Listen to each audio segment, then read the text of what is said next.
we sat here, right? We've sat here for 2 years, and been told, journalists. There's no right? on today. Huh? There's no journalists.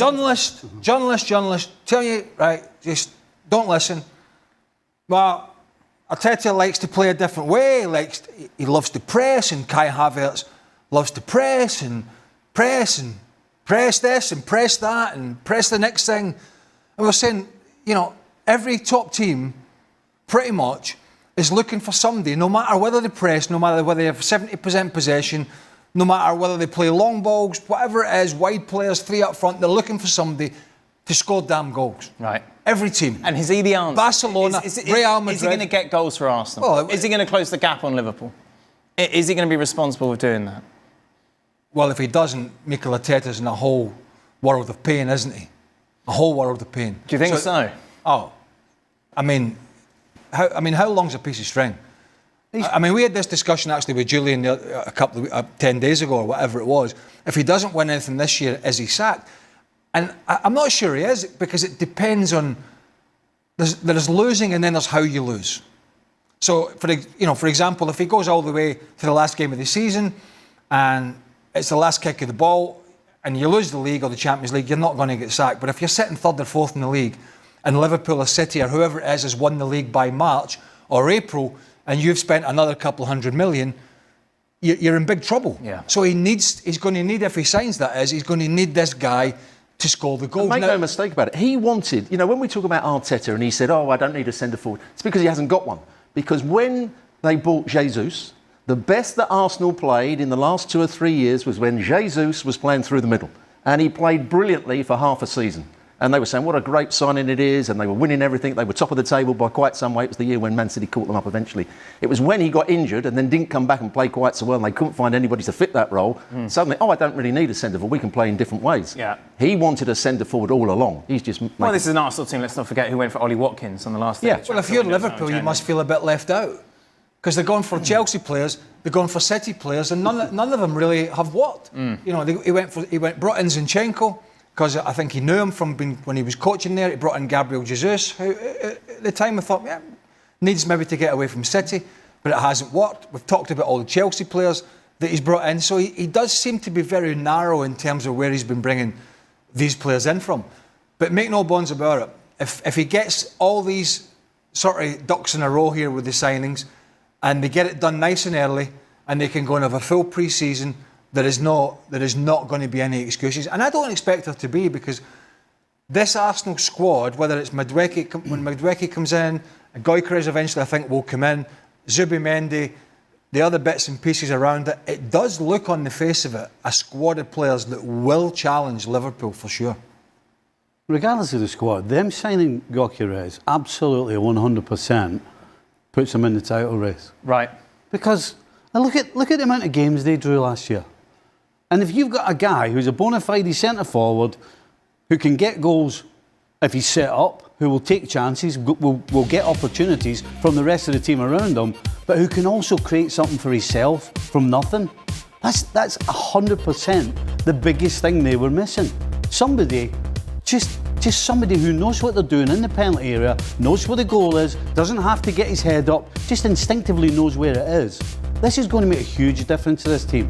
And whether Madueke is any good or not, or Zubimendi, the biggest difference is going to be this guy. As Craig said, he's going to be under pressure, but you know what? He's talented and he's proven he can score goals. I don't see how he doesn't make them much better. And Liverpool don't have that, do they? No, that's very true. I mean, they have obviously one of the. They've got kind of a. They've got more guys that can score goals as opposed to a goal. The worry I would have from a Liverpool perspective is that the continuation of the leaning heavily on Mo Salah just continuing, and the vein that he has been, which has been incredible, because we've said it all along. He's scoring more goals than most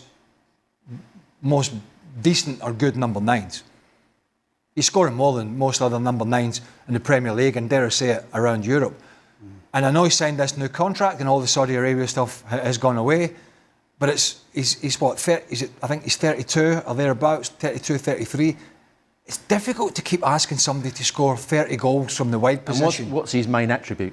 what's the one thing that gets him in behind defenders is that blistering pace. And if you get older, you're going to lose that pace. Will he be the same player? It might be one day when you find, oh, I went for that run and it didn't quite happen for me. And that's when you lose your confidence as a player. So hopefully, I don't want him to do that, but that's the danger with signing a player on a massive contract when he's getting older and older. But there has to be a contingency for Slot. You're nobody's writing anybody off here because his stats are there for all to see. It's brilliant, but Mother Nature has a tendency, and obviously players lose.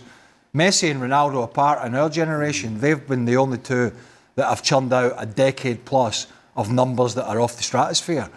You know, Mo Salah's last few years have been off the stratosphere. Arne Slot at Liverpool must have some sort of contingency to say, listen, what do I do if Mo Salah or Luis Diaz or Cody Gakpo, if they're having a tough time, where do I go? Where do I go to the bet and say, right, they're having a bit of a tough time at the moment. I need somebody to put the ball in the back of the net. That has to be something. Madueke, Victor Gyokeres, Eberechi Eza. Will Arsenal get 1, 2, maybe even all 3 of those signings? What do we think? I think they'll get all of them. Okay. I think they'll get all of them. I think the noises coming out of the Eza camp was obviously again it's a release clause, so there's not a lot Crystal Palace can do, and Arsenal very keen. Darmesh actually said on the show last week that you know, it wasn't just one winger and one striker. It was actually potentially a winger, a 10 and a striker. They were open to really revamping that front three. So I think they'll get all 3 of them, and I think Arsenal could be a real force next season. Madueke one is close now. We said it earlier that he's been given permission by Chelsea to leave their camp at the FIFA Club World Cup. A deal has been agreed with Arsenal. It's £48.5 million initial payment, £3.5 million performance-related add-ons. He's agreed in principle the terms of a 5-year contract, and we expect him to have his medical in the next few days or so, with a formal announcement to follow that Madueke is indeed going to be an Arsenal player. Arsenal fans will be very excited by this, won't they? Yeah, absolutely. You know, we've seen a lot of activity for Arsenal in the transfer market over the course of the last 4 or 5 summers. You get the feeling that if they get those players, they will have no excuses to not go on and be the force that they've been building over the last few years. Wow, what an opportunity for Arsenal to challenge for that Premier League title next season. The in-demand Swedish striker has crossed the uncrossable line in an effort to pave the way to the Premier League, according to reports.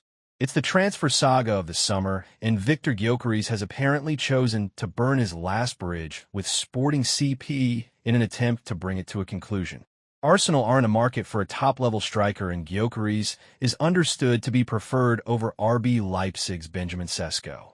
But Sporting aren't of a mind to be taken for a ride, and President Federico Veranda's not inclined to accept anything less than top dollar for such an important player.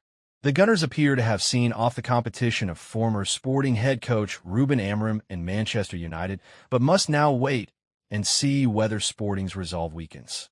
The player seems determined to do everything he can to persuade his club to let him return to England, where he burst onto the scene with Coventry City in the Championship. Victor Gyokeres has not returned to preseason training as planned. Transfer journalist Ben Jacobs posted on X, formerly Twitter, on Friday. He already informed Verandas he won't play for the club again.